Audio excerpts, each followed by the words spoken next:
বাংলাদেশের ৯০-এর দশকে ঢালিউডে আলো ছড়ানো অভিনেত্রী শাবনূর ও সালমান শাহের সংসার নিয়ে বিস্ফোরক মন্তব্য করেছেন একই সময়ের জনপ্রিয় নায়িকা শামীমা আলী লিমা।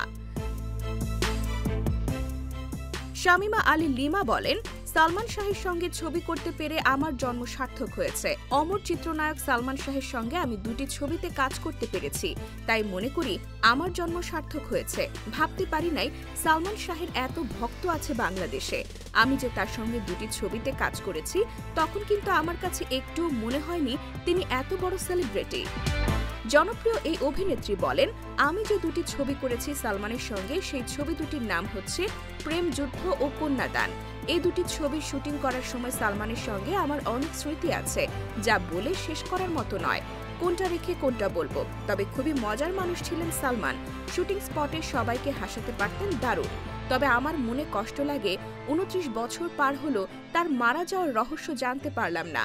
আসলে তাকে কি মেরে ফেলা হয়েছে নাকি আত্মহত্যা করেছেন, এই বিষয়টা এখনো ক্লিয়ার হলো না।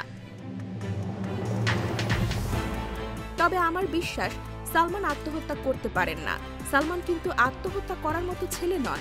সালমানকে অনেক মিস করি। তার সংসারে অশান্তি চলত নায়িকা শাবনূরকে নিয়ে।